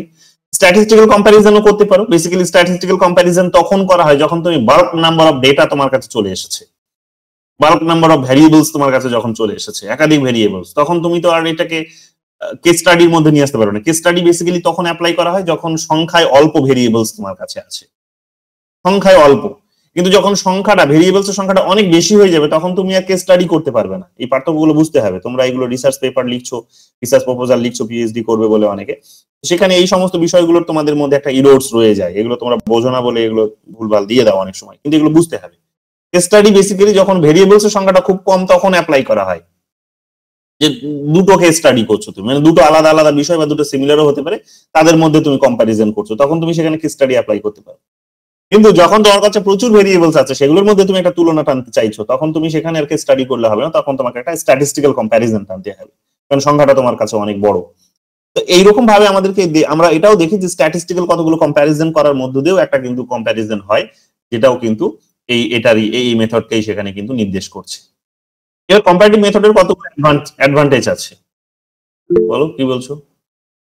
বলছি স্যার, বুঝলাম না, মানে ভেরিয়েবল বলছেন না স্যাম্পল বলছেন? কারণ ভেরিয়েবল তো independent variable, dependent variable, extraneous variable, confounding variable, discrete variable, আরো অনেক ভেরিয়েবল রয়েছে। হ্যাঁ, তো ভেরিয়েবলই বলছি, তুমি অনেক ভেরিয়েবল নিতেই পারো, তুমি ওগুলো ভেরিয়েবলের ক্লাসিফিকেশন বললে, ভেরিয়েবলের ক্লাসিফিকেশনটা তুমি বললে, কিন্তু ভেরিয়েবল আমি বলছি যে এইরকম ভাবে সংখ্যায় সবগুলো মিলিয়ে মিশিয়ে হতে পারে বা একটাই হতে পারে, কিন্তু সংখ্যাটা তার অনেক বেশি, বুঝতে পেরেছো? হ্যাঁ, সবগুলোই হতে পারে, সবগুলোই হতে পারে। স্যাম্পল বলছেন না, শুধু ভেরিয়েবল কি আপনি বলছেন? ওকে, তো এইটা হচ্ছে আমাদেরকে বুঝতে হবে এখানে। যাই হোক, এরপরে যদি অ্যাডভান্টেজের প্রসঙ্গে চলে আসো, কম্পারেটিভ মেথডের অ্যাডভান্টেজের প্রসঙ্গে, তাহলে তুমি এখানে কি দেখতে পাবে? থিওরি বিল্ডিং এবং হাইপোথিসিস টেস্টিং। হাইপোথিসিস টেস্টিংটাই সবার প্রথমে এখানে হবে, তারপরে হচ্ছে থিওরি বিল্ডিং হবে, যে আগে সবার আগে হাইপোথিসিস টেস্ট করা হয়। হাইপোথিসিসটা কি? হাইপোথিসিসটা হচ্ছে একটা পূর্বানুমান, যে আগে থেকে তুমি অনুমান করছো যে মানুষ যেহেতু কোল্ড ড্রিঙ্কস বেশি খায় পশ্চিমবঙ্গে, তাই তাদের কিডনির প্রবলেমটা বেশি, তুমি এটা অনুমান করলে। এখন এটাই যে কারণ হবে, নাও হতে পারে। যেখানে কোল্ড ড্রিঙ্কস এর কনসেপ্টই নেই, তাদের যদি কিডনির প্রবলেম হয়, তাহলে তুমি কি বলবে সেখানে? সেটা তো তখন তোমার ইনঅ্যাপ্রোপ্রিয়েট হবে আর্গুমেন্টটা। এখন বিষয়টা হচ্ছে এখানে এটা তোমাদেরকে বুঝতে হবে, যে এই কারণে তোমাকে বুঝতে হবে যে যেই অ্যাজাম্পশনসটা তুমি, মানে যে অ্যাজাম্পশনসটা তুমি বা হাইপোথেটিক্যাল সিচুয়েশনস তুমি ডেভেলপ করলে, যে এটার কারণে এটা হচ্ছে, তো সেটাকে তোমাকে প্রমাণ করতে হবে, টেস্ট করতে হবে, আদৌ কি হয় দেখি। তো তোমাকে কতগুলো কেস স্টাডি করতে হবে, বা কতগুলো কেস না, মানে এই ধরনের কতগুলো ডেটার মুখে তোমাকে অ্যানালাইজ করে দেখতে হবে যে আদৌ কি এগুলো হয় কিনা। হাইপোথিসিস টেস্টিং করতে হবে, করে দেখতে হবে যে আমি অনুমান করেছিলাম যে কোল্ড ড্রিঙ্কস বেশি খায় বলে মানুষ কিডনির প্রবলেম হয়, আদৌ কি হয়? তোমাকে টেস্ট করে দেখতে হবে। তোমাকে 15-20টা মানুষের কাছে গিয়ে গল্প শুনতে হবে তাদের, যে আচ্ছা তুমি কিডনির তোমার স্টোন হয়েছে, কেন হয়েছিল, কি খেতে তুমি? তখন হয়তো তোমাকে তারা বলবে আমি অমুক অমুক অমুক খাবারগুলো খেয়েছি, খাওয়ার ফলে তখন তুমি দেখবে যে এই কারণে তার হয়েছে। তুমি এটাকে টেস্ট করলে যে হ্যাঁ, আমি যেটা অনুমান করেছিলাম, তাহলে আমি সেটা গিয়ে ওদের কাছ থেকে শুনে কথাগুলো আমি এটাতে নিজেকে আশ্বস্ত করতে পারছি, বা আমি এই কনক্লুশনে পৌঁছতে পারছি যে আমি যেটা অনুমান করেছিলাম যে ওরা কোল্ড ড্রিঙ্কস খাই বেশি বলে ওদের কিডনিতে প্রবলেম হয়েছে, ঠিক সেটাই। তাহলে তুমি এটা টেস্ট করলে। এখন টেস্টটা যে পজিটিভ হবে সবসময় নাও হতে পারে, টেস্টটা নেগেটিভও হতে পারে, টেস্টটা সবসময় পজিটিভ হবে নাও হতে পারে, নেগেটিভ হতে পারে, আবার সেটা পজিটিভ নেগেটিভ কিছু নাও হতে পারে। বিশেষ করে সোশ্যাল সায়েন্সে এই বিষয়গুলো বেশি দেখা যায়। হ্যাঁ, পিওর সায়েন্সে দেখবে নাল হাইপোথিসিসের জায়গাটা খুব কম। পিওর সায়েন্সে হয় ঠিক হবে, নলে ভুল হবে। তুমি বলছো যে জলের সাথে যদি আমি এখন হলুদ মেশাই, তাহলে একটা রেড কালার তৈরি হবে, আদৌ হবে কি হবে না, হতেও পারে নাও হতে পারে। জলের সাথে হলুদ মেশালে সেটা রেড কি করে হবে, সেটা এখন টেস্ট করে দেখতে হবে। তো দেখা যাচ্ছে না, হলুদ কালার হলুদই হচ্ছে, জলের সাথে হলুদের সংমিশ্রণে হলুদ হচ্ছে না, বা রেড হচ্ছে না, হলুদই হচ্ছে। তাহলে তুমি বলেছিলে যে না রেড হবে, তাহলে তো হলো না, তাহলে নেগেটিভ হয়ে গেল, রেজাল্ট নেগেটিভ হয়ে গেল। আবার তুমি বলছো না হবে, যদি আমি দেখি যে হ্যাঁ হবে, হলুদের সাথে যদি আমি এখন জল মেশাই তাহলে রেড হবে, তো যদি হয় তো হবে। কিন্তু জলটা দেখা গেল যে তুমি এমন একটা জল যেটার মধ্যে হয়তো অন্য কোনো একটা এলিমেন্টস ছিল, হতেই পারে, বা ছিল না, ওই যে আগের জল, একই জল, তো সেখানে হয়তো রেড হলো, হতেই পারে। এটা জাস্ট আমি একটা মোটা বোঝানোর জন্য তোমাদের বলছি, হতে পারে, আবার নাও হতে পারে, হতেও পারে নাও হতে পারে। বিশেষ করে যখন হিউম্যান সোসাইটি নিয়ে যখন মানুষ গবেষণা করে, সোশ্যাল সায়েন্সে যখন গবেষণা হয়, তখন এটা দুটোই হতে পারে। মানে এই না হতেও পারে নাও হতে পারে, নাল হাইপোথিসিস যেটাকে বলা হয়, যে তুমি অনুমান করেছিলে যে তারা ইয়ে খায়, কোল্ড ড্রিঙ্কস খায় বলে তাদের কিডনির প্রবলেম, দেখা যাচ্ছে যে না, কিছু মানুষ খেয়েছিল তাই এটা কিছু মানুষের হয়েছে। আবার দেখছো তুমি যে কিছু মানুষ তো খায়নি এটা, তাদের তো তাও হয়েছে। তাহলে তুমি কি এখানে বলতে পারবে যে এটাই দায়ী কিডনিতে স্টোন হওয়ার জন্য? না, তুমি বলতে পারবে না। তাহলে এই ব্যাপারটা কি কি দাঁড়িয়ে গেল? ব্যাপারটা দাঁড়িয়ে গেল নাল হাইপোথিসিস। যেটা তুমি বলেছিলে সেটা ঠিকও, সেটা আবার ভুলও, দুটোই। এখন বিষয়টা হচ্ছে যে হাইপোথিসিসটাকে এরকম ভাবে আমরা টেস্ট করি, যেটা আমি অনুমান করছি সেটাকে আমরা টেস্ট করি, টেস্ট করে বোঝার চেষ্টা করি যে যেটা আমি বলছি সেটা ঠিক নাকি ভুল। তো ঠিক ভুল দুটোই হতে পারে, আবার ঠিক ভুল দুটো নাও হতে পারে, ইন্ডিভিজুয়ালি হতে পারে বা কালেকটিভলি হতে পারে। এটা যখন তুমি একটা সিদ্ধান্তে পৌঁছে গেলে তখন তুমি কি করবে? তখন তুমি বলার চেষ্টা করবে, থিওরাইজ করবে যে অমুক অমুক অমুক অমুক কারণগুলোর জন্য কিডনিতে স্টোন হয়। তাহলে তুমি যখন বলা হবে কিডনি স্টোন, তখনই কিডনি স্টোন বললেই তখন মানুষ তোমাকে জ্ঞান দিতে শুরু করবে, অমুক জিনিস খাবি না, তমুক জিনিস খাবি না, তমুক জিনিস খাবি না। কেন? কারণ কিডনি স্টোনের সাথে ওই এলিমেন্টস গুলো জড়িত। এগুলো এগুলো বললে তার মানে কিডনি স্টোন। বা কেউ যদি বলে যে অমুক অমুক জিনিসগুলো আমাকে ডাক্তার খেতে বারণ করেছে, যারা জানে যে এই জিনিসগুলো ডাক্তার কেন খেতে বারণ করেছে সে বলে দেবে, তার মানে তোমার কিডনিতে স্টোন হয়েছে। তার মানে এখানে কতগুলো বেসিক ফিচার্স কে সামনে রেখেই আমরা একটা কমন একটা টার্মিনোলজিতে পৌঁছতে পারি, যে কমন টার্মিনোলজিটাকে এখানে থিওরি বলা হচ্ছে। অর্থাৎ যদি তোমাকে 5টা জিনিস খেতে বারণ করে, তাহলে শুধু কাউকে গিয়ে যদি বলছো যে আমার ডাক্তার অমুক 5টা জিনিস খেতে বারণ করেছে, তাহলে যিনি সচেতন মানুষ, যিনি জানেন এটা সম্পর্কে পড়াশোনা করেছেন, তিনি বলে দেবে তার মানে তোমার এই তত্ত্বের থিওরির নাম হচ্ছে কিডনি স্টোন থিওরি। তার কারণ তোমার থিওরির মধ্যে তোমার ফিচার্স গুলো হচ্ছে ওগুলো, এই 5টা ফিচার্স। এই 5টা ফিচার্স থাকার কারণে তোমার থিওরির নাম হচ্ছে কিডনি স্টোন থিওরি। তো খানিকটা এইরকমই আমরা যখন লিবারালিজম বলি তখন আমরা লিবারালিজম বললে আমরা মানুষের লিবার্টির কথা বুঝি সবার আগে। লিবার্টি বললে সবার আগে মানুষের পলিটিক্যাল লিবার্টির কথা বুঝি আগে। লিবার্টি বললে সেখানে মানুষের সোশ্যাল লিবার্টির কথা বলা হয়। এখন তো কমিউনিটি লিবার্টিরও কথা বলা হচ্ছে, সেখানে লিবারালিজম সেগুলোকেও তার নিজের মধ্যে শোষণ করে নিয়েছে, সে ধীরে ধীরে করছে সে সেগুলোকে শোষণ, যে কমিউনিটি রাইটস গুলোকেও সে নিজের পার্টে নিজের মধ্যে সে ইনকর্পোরেট করছে। আগে করতো না, আগে শুধুমাত্র ইন্ডিভিজুয়ালসকে ভ্যালু দিত, এগুলো করতো। তাহলে লিবারালিজম বললে যদি এই বিষয়গুলো হয়, যে সেখানে ইন্ডিভিজুয়ালিজম হতে পারে, সেখানে লিবার্টি হতে পারে, সেখানে পলিটিক্যাল রাইটস হতে পারে, সেখানে সোশ্যাল রাইটস হতে পারে, সেখানে রিলিজিয়াস রাইট হতে পারে, হ্যাঁ, সেখানে এই সমস্ত এলিমেন্টস গুলো হয়, তাহলে সেটা মানে এই সমস্ত এলিমেন্টস গুলো ইজ ইকুয়াল টু তার মানে লিবারালিজম। তাহলে কোন একটা বিষয়কে এখানে যদি সেই সমস্ত বিষয়গুলো তোমাকে বলা হলো, বলার পর যদি তোমাকে বলা হলো বলো তো যে এটা কোন থিওরির কথা বলছি তোমাকে আমি, তাহলে তোমার বুঝে যাওয়া উচিত যে তোমাকে লিবারাল থিওরির কথা বলছে। যখন তোমাকে বলবে যে লিবারাল থিওরি কয়েকটা 5টা ফিচার্স বলো, তখন তুমি বুঝে বলা উচিত, তখন তোমার এই ফিচার্স গুলো অ্যাটলিস্ট বলা উচিত।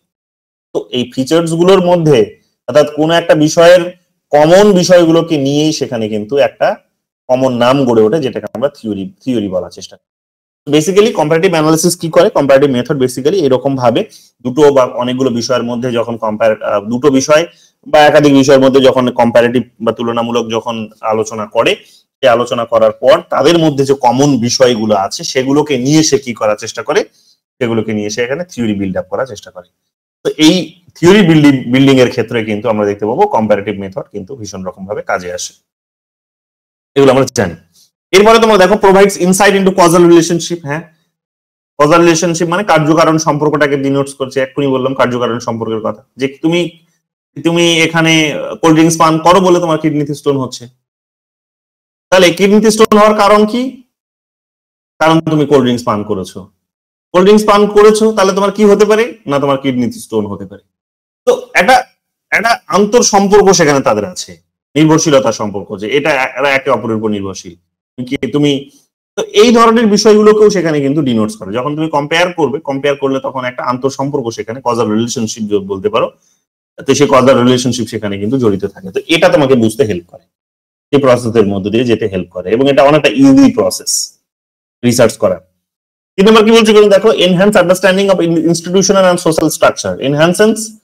enhances understanding of institutional and social structure, যে প্রাতিষ্ঠানিক এবং সামাজিক যে কাঠামো আছে সেই প্রাতিষ্ঠানিক এবং সামাজিক কাঠামোটাকে এখানে কি করার চেষ্টা করে, বোঝার যে জায়গাটা সেটাকে এনহ্যান্স করার চেষ্টা করে। অর্থাৎ হ্যাঁ, যে প্রতিষ্ঠানকে তুমি যেভাবে দেখো সেই জায়গাটিকে হয়তো এখন আরো অন্যরকম ভাবে দেখার চেষ্টা করছে হয়তো অনেকে। তো সেইটা বা সামাজিক কাঠামোগুলোকে হয়তো তুমি যেভাবে দেখছো যে এটাই তুমি বেস্ট বলছো, আদৌ সেটা বেস্ট কিনা সেটা তো প্রমাণ হবে যখন তুমি এটাকে অন্য কারোর সাথে কম্পেয়ার করবে, অন্য একটা সোশ্যাল স্ট্রাকচারের সাথে কম্পেয়ার করবে, অন্য একটা ইনস্টিটিউশনের সাথে কম্পেয়ার করবে। তখন তো ইনস্টিটিউশন এবং তার যে এবং সামাজিক যে কাঠামো আমাদের আছে সেটাকে বুঝতে সাহায্য করে বেসিক্যালি যখন এটাকে আমরা অন্য একটা এই থেকে একই ধরনের বা ভিন্ন ধরনের যখন একটা এই ধরনের কাঠামোর মধ্যে দিয়ে যখন আমরা অ্যানালাইজ করি তখন। তো কম্পারেটিভ মেথড সেখানেও কিন্তু ব্যবহার হয়ে থাকে। চ্যালেঞ্জেস কি কি আছে? চ্যালেঞ্জেস বলছে selections bias in choosing cases. যে কেসটা তুমি গ্রহণ করলে সেই কেসটাতে গ্রহণ করতে গিয়ে তুমি দেখা গেল তুমি বায়াসড হয়ে গেলে। হতেই পারে যে তোমার কিডনিতে অসুখ স্টোন হয়েছিল এবং তার কারণ ছিল এখানে হচ্ছে যে তুমি কোল্ড ড্রিঙ্কস বেশি পান করেছিলে। এখন তুমি মোটামুটি এটা ধরে নিয়েছো যে তার মানে যারা হচ্ছে কোল্ড ড্রিঙ্কস পান করছে তাদের বোধহয় প্রত্যেকেরই কিডনিতে স্টোন হচ্ছে। না, নাও হতে পারে, নাও হতে পারে। তো এইটা একটা কিন্তু এখানে রয়ে যায়, এইটা একটা রয়ে যায় যেহেতু একটাকে বেস করে আর একটাকে বেস করে যেহেতু সেটাকেই পরীক্ষা করার চেষ্টা করা হয় অন্যটার সাথে কম্পেয়ার করে, তাই এখানে কিন্তু বায়াসনেসটা সবার প্রথমে সেটার সাথে জড়িত থাকে। এটাকে কাটিয়ে ওঠাটা অনেকটা ডিফিকাল্ট হয়ে যায়, এটাকে কাটিয়ে ওঠাটা অনেকটাই ডিফিকাল্ট হয়ে যায়। তো এই বিষয়গুলো আমরা এখানে পাই। দ্বিতীয় কি বলছে? Difficulty in establishing causality due to complex variables. যখন ভেরিয়েবলস গুলো জটিল হয়ে যায়, যেটা ও বলার চেষ্টা করলো যে বিভিন্ন ভেরিয়েবলস আছে, একটা ফর্মে ভেরিয়েবলস গুলো নেই, যে ডিপেন্ডেন্ট ভেরিয়েবলস গুলো হয়তো সবগুলোই, কিন্তু সেই রকম নেই। ডিপেন্ডেন্টও আছে, ইন্ডিপেন্ডেন্টও আছে, এক্সট্রানাস আছে, এই রকমের বিভিন্ন ফর্মে যখন ভেরিয়েবলস গুলো আছে তখন তুমি দেখতে পাচ্ছ কি যে তখন কম্পেয়ার করাটা ডিফিকাল্ট হয়ে যায়। কম্পেয়ার করা ডিফিকাল্ট, যেমন বুঝে নাও সহজ ভাষায় যে যে আইডেন্টিক্যাল যারা হয়, টুইন্স যারা হয়, তো টুইন্স যারা হয় তখন তাদের যদি কম্পেয়ার যদি করো তাহলে কি হবে? বলবে না এরও নাক যেরকম ওরও নাকটাই সেরকম, এ যা খায় ও তাই খায়, এ যখন ঘুমায় ও তখন ঘুমায়, এ যে ড্রেস পরে ও সেই একই ড্রেস পরে। ইজি তোমার জন্য এটা বলা, কিন্তু দেখা গেল কি যে তুমি ওই সিমিলার মানুষ নয়, দেখা গেল ভিন্ন ধরনের মানুষ নিয়ে এসেছো, ওই রকমের একজনকে নিয়ে এসেছো, হয়তো মানে তোমাদের এখানেই যা যতজন আছো তোমরা তাদের মধ্যে যদি আমি এখন কম্পেয়ার করি তো এটা ডিফিকাল্ট একটা জব হয়ে যাবে। কেন ডিফিকাল্ট জব হয়ে যাবে? যে তোমাকে আমি যখন বোঝার চেষ্টা করব তখন তোমার জাতি, ধর্ম, বর্ণ, ভাষা, অঞ্চল, তোমার কোয়ালিটি, তোমার সমস্ত কিছুকে আমি বিচার করার চেষ্টা করব। এখন আমি যখন একটা সিদ্ধান্তে পৌঁছানোর চেষ্টা করব তখন সেই সিদ্ধান্তটা দেখবে অনেকটা তার মধ্যে ইরর্স রয়ে যাবে। কেন? কারণ আমি একটা কনক্লুশনে পৌঁছতে পারবো না, আমার থিওরি বিল্ডিং করাটা এখানে ডিফিকাল্ট হয়ে যাবে। কারণ তোমাদের প্রত্যেকের মধ্যে ভিন্ন ধরনের ভেরিয়েবলস আছে। কেউ এখানে জেনারেল কাস্ট আছো, তো কেউ সেখানে এখন এসসি এসটি আছো, ওবিসি আছো। এখন আমি কখনো জেনারেল ক্যান্ডিডেটটিকে এসসি এসটির সঙ্গে কম্পেয়ার করতে পারবো না, আর ওদেরকেও এদের সাথে কম্পেয়ার করতে পারবো না। মানে আমি বলতে পারবো না যে তারা সিমিলার। প্রত্যেকের আলাদা তাদের হচ্ছে একটা লেভেল অফ স্ট্রাগল আছে। কেউ দেখবে অনেকেই সোনা চামচ নিয়ে জন্মগ্রহণ করছে, মানে যা যা তার দরকার সে সবকিছুই আছে, তারপরে গিয়েও দেখবে সে সেখানে পরীক্ষার হলে গিয়ে দেখবে সেখানে কাট অফ পার করতে পারছে না, বা কাট অফ যে কাট অফ পেয়েছে সেই কাট অফ দেখা গেল কোন একজন এসসির ক্যান্ডিডেট ওবিসির ক্যান্ডিডেটও পেয়েছে, বা হয়তো 1 নাম্বার 2 নাম্বার কম পেয়েছে, হতে পারে। এখন 1-2 নম্বর কম পেয়েছে বলে হয়তো সুযোগ পেল, জেনারেল ক্যান্ডিডেটই পেল না। এখন জেনারেল ক্যান্ডিডেটের অভিযোগ, এটা যেটা আমরা জেনারেলি সবাই করে থাকি, অভিযোগটা হচ্ছে যে ওরা তো রিজার্ভেশন আছে তাই চান্স পেয়েছে। কিন্তু বিষয়টা তো সেটা নয়, বিষয়টা হচ্ছে যে তোমাকে এতগুলো সুযোগ সুবিধা দিয়েছে সরকার, বা তুমি পেয়েছো তোমার পরিবারের তরফ থেকে, কিন্তু তারপরেও তোমাকে কম্পেয়ার করতে হচ্ছে যিনি পিছিয়ে পড়া তার সাথে। এটা তো ভালো একটা বিষয় নয়। তো এখন বিষয়টা হচ্ছে যে এখন এই ধরনের কম্পেয়ার করে যখন আমি একটা থিওরাইজ করার চেষ্টা করব যে ও তো চান্স পেয়েছে কারণ ও পিছিয়ে আছে বলে, বা আমি পিছিয়ে চান্স পেলাম না তার কারণ ওরা আমাকে আমার চাকরিটা খেয়ে নিল বলে, এইরকম ভাবে যখন আমি একটা কনক্লুশনে পড়বো, থিওরি বিল্ড আপ করার চেষ্টা করব, তখন সেই থিওরির মধ্যে ভ্রান্ততা থেকে যাবে।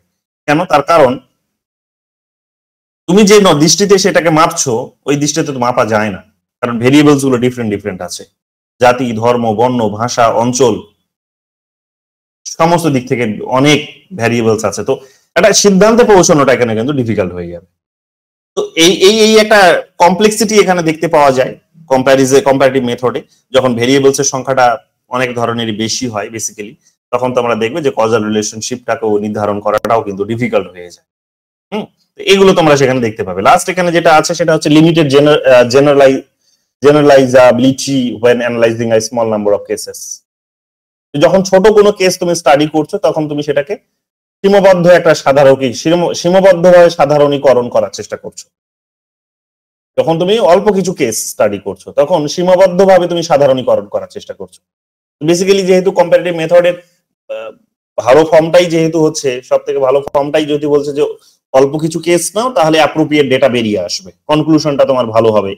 এই কারণে আমরা যেহেতু মানে কম্পেয়ার যখন করি একটা দুটো বিশেষ, যেমন অনেকে যেটা পিএইচডি তে করছো তোমরা, এক রাজ্যের সাথে আরেকটা রাজ্যের তুলনা করছো, পশ্চিমবঙ্গের সাথে হয়তো এখন দিল্লির তুলনা করছো, তো পশ্চিমবঙ্গের কোনো একটা কেসের সাথে দিল্লির কোনো একটা কেসের যখন তোমরা তুলনা টানছো, তখন সেই তুলনার মধ্যে দেখা যাবে কি যে নাম্বার সংখ্যাটা কম হওয়ার কারণে, মানে কেসের সংখ্যাটা কম হওয়ার কারণে তুমি যে সিদ্ধান্তে পৌঁছবে, দেখা যাবে যেটা গোটা ভারতবর্ষের নিরিখেতে সেই সংখ্যাটা হয়তো সেটা হয়তো অ্যাপ্রোপ্রিয়েট নাও হতে পারে, কারণ অন্য রাজ্যগুলোর অন্য ধরনের প্রবলেম আছে, অন্য রকম ভাবে তারা ডিল করে।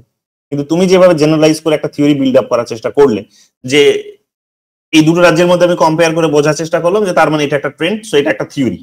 কি থিওরি না, জেনারেলি আমি বলছি ধরো যে অমুক গ্রুপ তমুক গ্রুপকে এক্সপ্লয়েট করে, আমি এটা বলার চেষ্টা করছি, তাহলে সেটার মধ্যে একটা কিন্তু লিমিটেশনস রয়েই যাবে। লিমিটেশনসটা কি না, লিমিটেশনসটা হচ্ছে যে গোটা ভারতবর্ষের মধ্যে তুমি দুটো রাজ্যের মধ্যে কম্পেয়ার করে তুমি বলছো যে ভারতবর্ষের মধ্যে এরকম একটা এক্সপ্লয়টেশনের লেভেল আছে, যদি ভারতবর্ষ শব্দটা ব্যবহার করো তখন সেটা কিন্তু একটা সাধারণীকরণই হয়ে যাবে, মানে লিমিটেড সাধারণীকরণ হয়ে যাবে। তো এই ধরনের একটা বলতে পারো যে একটা ইরর এখানে রয়ে যায়, একটা ভ্রান্ততা এখানে রয়ে যায়, একটা ভুল, একটা ত্রুটি বিচ্যুতি এখানে রয়ে যায়, এটাকে এড়ানোটা ডিফিকাল্ট হয়ে যায়, মানে তারপরেও এটা কিন্তু সাইন্টিফিক, আমাদেরকে এটা বুঝতে হবে। যাই হোক, এগুলো মাথায় রেখো। স্টেজ এজের যদি প্রসঙ্গে আসো, আমি এগুলো নিয়ে তোমাদের একাধিকবার ক্লাসেও বলেছি, রিসার্চ মেথোডোলজির ক্লাসে যে কটা ক্লাস হচ্ছে, একটা স্টেজেস অফ রিসার্চ মেথড, এগুলো নিয়ে হয়তো বলেছি তোমাদের আমি, তারপর আজকে একবার বলে দিচ্ছি যে কেসটা কম্পারেটিভ মেথডে বেসিক্যালি সবার প্রথমে যেটা করা হয় সেটা হচ্ছে যে যাদের মধ্যে তুমি যাকে তুমি বোঝার চেষ্টা করছো, তাকে আগে সবার আগে চুজ করতে হবে। তো আমি আমাকে বোঝার চেষ্টা করছি যে আমার কিডনিতে কেন স্টোন হয়েছে, এটা যখন বোঝার চেষ্টা করছি তখন আমি আমাকে সবার আগে এখানে কিন্তু এক্সাম্পল হিসেবে নিয়েছি বা একটা কেস হিসেবে নিয়েছি। এবার এটা হচ্ছে প্রথম পদক্ষেপ। এরপরে আমি কি করছি, এটাকে অন্য কারো সাথে কম্পেয়ার করছি, সেটা হতে পারে আমার মতো সিমিলার, আবার হতে পারে যে আমার থেকে আমার মতো সিমিলার নয় সেরকম হতে পারে। অর্থাৎ অন্য একজন কিডনির পেশেন্টকে নিলাম, যারও হয়তো পাথর হয়েছিল, এটা হতে পারে। আবার হতে পারে কি যে কিডনির পেশেন্টকে আমি নিইনি, কিন্তু আমি এটা নিয়েছি যে কারণে আমার হয়েছে সেই কারণটা তোর সাথে তো ও জড়িত, কিন্তু ওর হয়নি কেন। অর্থাৎ কোল্ড ড্রিঙ্কস তো আমরা সবাই খাই, কিন্তু সবার তো হয় না, তো ওর হয়নি কেন আমি সেটা বোঝার চেষ্টা করি, তো ডিফারেন্ট কিছু হবে। তো সবার প্রথমে তাহলে হচ্ছে কি, সবার প্রথমে যে বিষয়টা এখানে কাজ করে, সেই বিষয়টা হচ্ছে এখানে যে তুমি সবার আগে প্রথম যাকে তুমি এখানে বোঝার চেষ্টা করছো তাকে আগে নেবে, তাকে আগে তুমি সিলেক্ট করবে, তারপরে তাকে তুমি অন্যদের সাথে, সেটা সিমিলার হতে পারে, সেটা ডিফারেন্ট হতে পারে, তাদের সাথে তুমি কম্পেয়ার করার চেষ্টা করবে, তো তার ভেরিয়েবলস গুলোকে তুমি বোঝার চেষ্টা করবে। তো এটা হচ্ছে প্রথম পদক্ষেপ। দ্বিতীয় পদক্ষেপ কি? দ্বিতীয় পদক্ষেপ হচ্ছে কনসেপচুয়ালাইজেশন এন্ড অপারেশনালাইজেশন, যে কনসেপ্ট গুলো কি সেখানে বোঝার চেষ্টা করবে। তো সেখানে যেমন আমরা সোশ্যাল সায়েন্সে বেসিক্যালি ডেমোক্রেসিকে বোঝার চেষ্টা করি, তো সেটাকে তুমি এখন এখানে ডিফাইন করার চেষ্টা করো। ডেভেলপমেন্ট শব্দটাকে ব্যবহার করি, তো সেটাকে ডিফাইন করার চেষ্টা করো, ডেভেলপমেন্ট বলতে তুমি কি বোঝো, কারণ ডেভেলপমেন্ট এক একটা দেশে এক এক রকমের হয়। আমাদের দেশে ডেভেলপমেন্ট এক রকমের, আবার চায়নাতে আর এক রকমের ডেভেলপমেন্ট। আমাদের ডেভেলপমেন্টের সঙ্গে আমাদের মানে ওতপ্রোত ভাবে জড়িত সেটা হচ্ছে যেটাকে ওতপ্রোত ভাবে জড়িত, এটাকে ইংলিশে বলা হয় যে মানে ক্লোজলি লিঙ্কড, সেটা হচ্ছে যে আমাদের পলিটিক্যাল রাইটস, আমাদের ডেভেলপমেন্টের সেটা হচ্ছে একটা পার্ট। পলিটিক্যাল রাইটস আছে বলে আমরা ধরে নিচ্ছি যে আমাদের ডেভেলপমেন্টটা হচ্ছে, কিন্তু এই পলিটিক্যাল রাইটসটা তো আমরা যে পর্যায়ে উপভোগ করি সেই পর্যায়ে তো চায়নার মানুষরা উপভোগ করে না, কিন্তু তাদের ডেভেলপমেন্ট তো আমাদের থেকে আরো অনেক বেশি। তাহলে তুমি এইটাকে মাপবে কি করে? তাহলে ডেভেলপমেন্ট বলতে এক্সাক্ট তুমি কি বোঝাচ্ছ সেটাকে আগে ডিফাইন করতে হবে, রিভলিউশনস ঠিক এরকম একটা টার্ম হতে পারে, রিভলিউশনস, কোনটাকে তুমি রিভলিউশনস বলছো, রিভলিউশনের মাপকাঠি কি তোমার কাছে, তো এগুলো তোমাকে কিন্তু নির্ধারণ করতে হবে এবং এগুলোকে মাপতে হবে। সেকেন্ডে এই কারণে বলে দিয়েছে যে ওই কনসেপ্ট গুলোকে মাপতে হবে, তোমাকে মেপে কথা বলতে হবে। তো যখন আমি ইন্ডিয়ার কনটেক্সটে যখন ডেভেলপমেন্টের কথা বলছি, তখন তার মাপকাঠিটা হচ্ছে এখানে যে রাজনৈতিক অধিকার, স্বাস্থ্যের অধিকার, শিক্ষার অধিকার, হ্যাঁ, একটা ফ্রি এনভায়রনমেন্ট, ডেমোক্রেটিক একটা আইডিওলজি, এই সমস্ত বিষয়গুলোকে আমি সেখানে হয়তো লিঙ্ক করতে পারি। কিন্তু এই মেজারমেন্টে মানে এটাকেই যখন তুমি মাপবে চায়নার প্রসঙ্গে, তখন তুমি এই স্কেলে তখন তাকে মাপতে পারবে না, তার ডেভেলপমেন্ট দেখবে অন্যরকম ভাবে, তার রাজনৈতিক অধিকার নেই। তো যাই হোক, তোমাকে এটাকে মেজার করতে হবে, মাপতে হবে আগে। এবং এই পার্থক্যগুলো তোমাকে ভালো করে বুঝতে হবে যে কোথায় পার্থক্য রয়ে গেল, এবং পার্থক্য থাকবেই। ডেভেলপমেন্ট ওরাও করছে, ডেভেলপমেন্ট আবার আমরাও করছি, দুটোই ডেভেলপমেন্ট। কিন্তু ওদের মাপকাঠিতে রাজনৈতিক অধিকারটা এতটা বেশি স্ট্রং নয়, যেখানে তুমি একটা চাইলেই সেখানে রাজনৈতিক দল গঠন করতে পারবে, এটা হবে না। আমাদের দেশে তুমি চাইলেই রাজনৈতিক দল গঠন করো, হাজার হাজার রাজনৈতিক দল আছে। তো ওদের ডেভেলপমেন্ট আর আমাদের ডেভেলপমেন্টের মধ্যে পার্থক্য আছে, তোমাকে মাপতে হবে। মেপে তোমাকে এখানে বের করতে হবে যে কি দিয়ে তুমি মাপবে, এলিমেন্টস গুলোকে বের করতে হবে, ফিচার্স গুলোকে তোমাকে আইডেন্টিফাই করতে হবে যে কি দিয়ে মাপবে তুমি। তো যাই হোক, এই ধরনের বিষয়গুলো আমরা সেখানে দেখি। থার্ড যেটা বলছে ফর্মুলেশন অফ হাইপোথিসিস, মাপামাপির কাজটা যখন হয়ে গেল কাইন্ড অফ, তখন তুমি কি বলার চেষ্টা করছো যে একটা অনুমান তুমি তৈরি করছো যে অমুক কারণে তমুক ফলাফল আসতে পারে বা আসবে। তুমি বলছো আসতে পারে, আসবে তো বলবে না, তুমি আসতে পারে। এখন তুমি দেখা যাচ্ছে যে হতেও পারে নাও হতে পারে, যেটা তোমাদের বললাম যে হতেও পারে নাও হতে পারে। হাইপোথিসিস সেখানে পজিটিভ হতে পারে, নেগেটিভ হতে পারে, নালও হতে পারে। এটা হতে পারে, মিলতেও পারে নাও মিলতে পারে। তো তুমি এটা কম্পেয়ার করে বোঝার চেষ্টা করবে, এটা করবে তুমি ছোট ছোট লেভেলেই এটা বেসিক্যালি করে। তার আগেই যদিও এখানে ডেটা কালেকশনের কাজটা ছিল। যাই হোক, অনেক সময় এই ডেটা কালেকশনটাও পরে করে মানুষ, ছোটখাটো ভাবে একটা হাইপোথেটিক্যাল সিচুয়েশন তার আগে থেকেই থাকে, হাইপোথেটিক্যাল একটা সিচুয়েশন তার কাছে, তারপরে সে সেটাকেই বেস করে ডেটা কালেকশনের কাজটা করে। অনেকে আবার কিছুই বোঝে না, জানে না, যে শুধু প্রবলেমটা বোঝে, এটা কি প্রবলেম, সেটার উপর বেস করে ডেটা কালেকশন করতে শুরু করলো। সেই ডেটা কালেকশনের ট্রেন্ড দেখে সে সেখানে হাইপোথেটিক্যাল সিচুয়েশন একটা ডেভেলপ করার চেষ্টা করে, এবং ফাইনালি যখন সে টেস্টিং এর পর্যায়ে যায়, তখন যে রেজাল্ট বেরিয়ে আসে সেটাকেই তখন সে থিওরাইজ করার চেষ্টা করে। তো যাই হোক, ডেটা কালেকশনটা তারপরে এখানে পরের দিকেই রাখা হয়েছে, পরের দিকেই মোস্ট অ্যাপ্রোপ্রিয়েট। তো এখানে হাইপোথিসিস ফর্মুলেট হয়ে গেলে ডেটা কালেকশনের কাজটা তুমি এবার ওয়াইড লেভেলে করবে। ডেটা কালেকশনস করলে, ডেটা কালেকশনের বিভিন্ন মেথড থাকে, তোমরা জানো, সার্ভে মেথড আছে, ইন্টারভিউ মেথড আছে, এছাড়াও আরো অনেক content analysis method, survey method আছে, ইন্টারভিউ মেথড আছে, এবং আরো অনেক ধরনের এরকম ছোট ছোট এগুলোরই আরো সাব মেথড রয়েছে, সেগুলো তোমরা জানো, পাবে। হ্যাঁ, এগুলো অবজারভেশন মেথড আছে, অবজার্ভ করলে তুমি।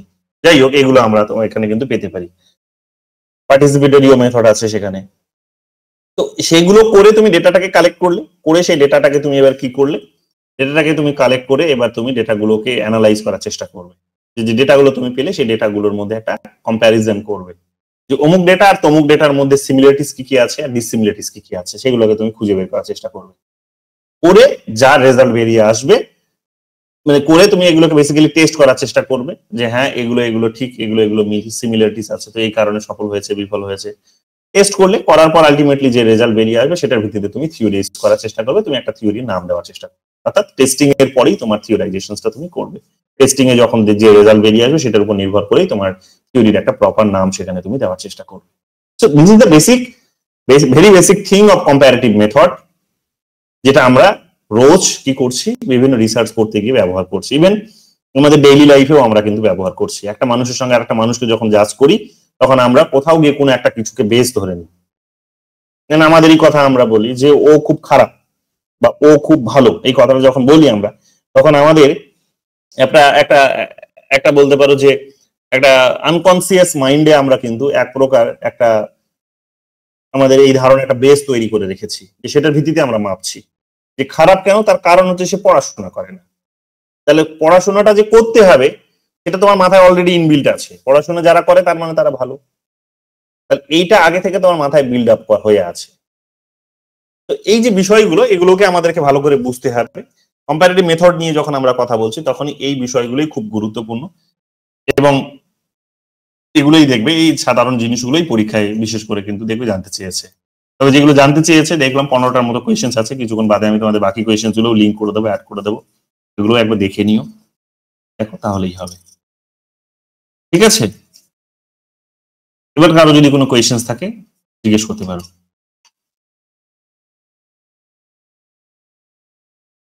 বলো, কি বলছো?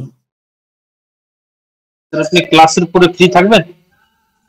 ক্লাসের পরে তুমি আধ ঘন্টা পর কল করো, স্যার ফোন করেছিল, ঠিক ঠিক আছে। আর বলো। আচ্ছা স্যার, আমার একটা জিনিস জানার ছিল যে survey as a research method নাকি রিসার্চ টুল? সার্ভে মেথড টুল নয়। টুল হচ্ছে সার্ভে করতে গিয়ে তুমি মোবাইল ফোন ব্যবহার করলে, সার্ভে ব্যবহার করতে গিয়ে তুমি হয়তো সেখানে সেখানে হয়তো তুমি খাতা পেন ব্যবহার করলে, ওগুলো হচ্ছে টুল তোমার। সার্ভে করতে গিয়ে তুমি হয়তো সেখানে গুগলের হেল্প নিলে, সেগুলো হচ্ছে তোমার টুল, যন্ত্রপাতি সেগুলো তোমার। সার্ভেতে একটা পদ্ধতি, সার্ভে একটা পদ্ধতি। পদ্ধতি কিসের? মানুষের মতামত জানার, মানুষের অপিনিয়ন জানার একটা হচ্ছে কিন্তু সেখানে একটা পদ্ধতি। পদ্ধতিকে যারা সাহায্য করে তাদেরকে বলা হয় টুল। বুঝতে পেরেছো? হ্যাঁ ঠিক আছে।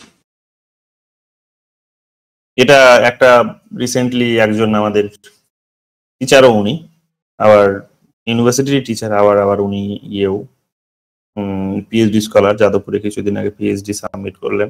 তো সেখানে এগুলোকে তিনি মেথড গুলোকে টুল আর টুল গুলোকে মেথড একটু গন্ডগোল করিয়ে দেখিয়েছেন। তো তখন সেখানে শিলাদিত্য স্যার, যিনি রিসার্চ মেথডোলজি ভীষণ ভালো, শিলাদিত্য স্যার তখন ওটাকে ধরিয়ে দিলেন যে তুমি এগুলোকে গুলিয়ে দিচ্ছ, তোমার ক্যামেরা, তোমার অমুক তমুক, এগুলো যন্ত্রপাতিগুলো তোমার, এগুলো টুল, এগুলো তোমার মেথড নয়। তুমি ছবি তুলেছো সেটা তোমার টুল, এটা মেথড নয়। যন্ত্রপাতিগুলো তোমার টুল, ঠিক আছে? যাই হোক, বলো আর কিছু নেই তো? কি বলছো বলো। দাদা বলছি, তুমি স্টাডি ম্যাটেরিয়াল গুলো পাঠিয়ে দেবে তো গ্রুপে? হ্যাঁ হ্যাঁ, ও তুমি জয়েন করেছো না আজকে ক্লাসে? আরো হ্যাঁ হ্যাঁ। বুঝতে পেরেছো? অসুবিধা হলো? আমি তো বাংলায় বললাম। না, অ্যানালিসিসটা বুঝতে পেরেছি। বাংলা নাকি? আমার ভার্সন অফ রাইটিং ইংলিশ। বেশ, তুমি বাংলা মিডিয়াম ছিল আমি আগে? ইংলিশে করি। হ্যাঁ, আমি গ্রাজুয়েশন ইংলিশেই করেছি আর পোস্ট গ্রাজুয়েশন ইংলিশেই করছি। Till 12 I pursued my school education from West Bengal board. বেশ, তাহলে অসুবিধা হওয়ার কথা নয়। এখানে দেখো অনেকেই যাদবপুরের আছে। না, অসুবিধা হয়নি। ঠিক আছে, একজনের অসুবিধা হলো বলে ও ছেড়ে দিল, আর ও এখন একটুখানি ওর অসুবিধা হচ্ছে, তো সাইকোলজিক্যালি ফিট হয়ে আবার জুন পরীক্ষার পর আসবে বলবে। যাই হোক, তোমার অসুবিধা হলে বলবে। না, আমার অসুবিধা হয়নি, অসুবিধা হয়নি। আর দাদা বলছি, আগে স্টাডি ম্যাটেরিয়াল গুলো মিন্স প্রিভিয়াস ইউনিটস এর গুলো কি আমি পেয়ে যাবো? আমি একটুখানি ফ্রি হয়ে তোমাকে কল করছি কিছুক্ষণ বাদে, ঠিক আছে? 9টার পর। আচ্ছা, বেশ, ঠিক আছে।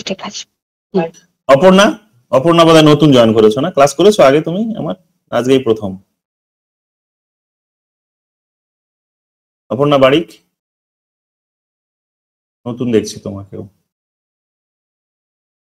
কহিলি, ঠিক আছে তো? কহিলি আগে করতো, তারপর মাঝে ছেড়ে দিয়েছিল পরীক্ষার কারণে, আবার জয়েন করেছে। হ্যাঁ দাদা ঠিক আছে। দাদা, আমি অপর্ণা বলছি। আমি আগে একদিন ক্লাস করেছি, আজকে সেকেন্ড ডে ক্লাস করলাম। আচ্ছা, বুঝতে অসুবিধা হলো না তো? না দাদা, তুমি খুব ভালোভাবে বুঝিয়েছো, বুঝতে অসুবিধা হয়নি বুঝতে। বেশ, ঠিক আছে। তবে আমার একটা কোশ্চেন ছিল। বলো। আগের দিন যে ক্লাসটা হয়েছে না, ওটা টেক্সট বুকে হয়েছিল। আমি ওখানে টিচিং নিতে হয়েছিল, আমি ওখানে জয়েন করতে গেছি, কিন্তু ওটা অ্যাপ্রুভ হচ্ছে না, ওটা পেন্ডিং রয়েছে। ওটা কে করাবে? হ্যাঁ দাদা, ওটা আমারও প্রবলেম হয়েছে। ক্লাস করতে পারিস নি তোরা তাহলে, তাই তো? বুঝলি? না, ক্লাস করতে পারিনি। না সিক্রেসি কেন মেনটেন করে আমি এটাই বুঝি না। কে ঢুকবে এদের ক্লাস করতে? এগুলো বিরক্ত লাগে। আমি ওপেন করে দিয়েছি, তোমরা নিজেরা ঢুকছো যখন খুশি তখন ঢুকছো, বেরোচ্ছ। তো সিক্রেসি ভালো লাগে। টেকনিক্যালি আমি বারবার এদের বলি, এই যে এদের একটা ছেলে মেয়েদেরকে সময় নষ্ট করার একটা বড় কারণ হচ্ছে এগুলো। বড় দেখবে জায়গায় একটা ওয়েবসাইটে তুমি ঢুকবে, যেটার জন্য তুমি যেটা তুমি হয়তো কোয়েশ্চেন্স খুঁজতে গেছো, তুমি খুঁজে হয়রান হবে, তারপরেও তুমি কোয়েশ্চেন্স খুঁজে পাবে না। আমার ওয়েবসাইটে এইসব হয় না, কিন্তু তুমি গেলে ওখানে প্রপার দেওয়া আছে, প্রত্যেকটা রাজ্যের নাম ধরে দেওয়া আছে। তুমি সেখানে জাস্ট লগ ইনটা করে নাও, করে গেলে আর জাস্ট এনরোল করে নাও আর লগ ইন, তাহলে হবে। জাস্ট 2বার টাচ করতে হয়, এর জন্য অটোমেটিক সব চলে আসছে। যে উদ্দেশ্যে করেছি সেটাই হচ্ছে একটা মানে সেটার থেকেই তারা ডিভিয়েট হয়ে চলে যাচ্ছে অন্য কথা। তাহলে হয় নাকি? গুগল মিট আমি ওপেন করে রেখেছি, তোমরা নিজেদের মতো করে ঢুকে যাচ্ছ। কে ঢুকবে? আমি তো দেখতে পাচ্ছি তোমরা কে আছো এখানে। তাই বলবো আমি স্যারদেরকে, ঠিক আছে? তাকে বলবো, বা তোমরা একবার পারলে ওই প্রসঞ্জিৎ স্যার বলে একজন আছেন এখানে, দেখবো আমি অ্যাড করিয়েছি কিছুদিন আগে ওনাকে গ্রুপে। উনি তোমাদের ক্লাস লিঙ্কটা দিয়েছিলেন গ্রুপে, লাস্ট ক্লাস লিঙ্কটা উনি দিয়েছিলেন গ্রুপে। তো যিনি দিয়েছেন ওনাকে একবার SMS করে বলো এই প্রবলেমটা তোমাদের হচ্ছে, SMS করে দাও, সলভ করে দেবে আশা করি। ঠিক আছে? আর কারো কিছু? দাদা, তোমার যে ক্লাসগুলো আছে, সেই ক্লাসগুলো মানে কোথায় গেলে দেখতে পাবো? আচ্ছা আমি তোমাকে ক্লাসের পরেই ফোন করছি, ফোন করে বুঝিয়ে দিচ্ছি। হ্যাঁ ঠিক আছে দাদা। দাদা আমার সাথে মানে তোমার সাথে আমার একটু দরকার ছিল। ঠিক আছে, তাহলে আমি ফাঁকা হয়ে কল করছি তোদের এক এক করে সবাইকে। ঠিক আছে। ঠিক আছে, তাহলে আজকে এতটুকুই থাক। পিওয়াইকিউ গুলো সলভ করে নাও। একটু ডিফিকাল্ট মনে হতে পারে কোয়েশ্চেন্স গুলো, কিন্তু চিন্তা করবে না। এখান থেকে কোয়েশ্চেন্স খুব কম আসে, তাই শেষের দিকে এটাকে এসে পড়ালাম আমি। আবার অন্য টপিক গুলো ভালো করে দেখে নিও, আর চিন্তা একদমই করবে না। দু একটা কোয়েশ্চেন যেগুলো নেটে এসেছে আপাতত ওখানে লিঙ্ক করা হয়নি এখনো, তো আমি চেষ্টা করছি ওগুলো যদি ট্রেস করতে পারি আমি লিঙ্ক করে দেবো। তো ওগুলো একবারে নইলে তাহলে প্র্যাকটিসটা হয়ে যাবে। ঠিক আছে, আর নইলে পরে আবার যখন লিঙ্ক করে দেবো তখন তোমরা প্র্যাকটিস যখন করবে আবার এসে রিভাইজ করবে তখন তো পেয়ে যাবে। ঠিক আছে, চলো তাহলে আজকে এতটুকুই থাক। Good night. স্যার।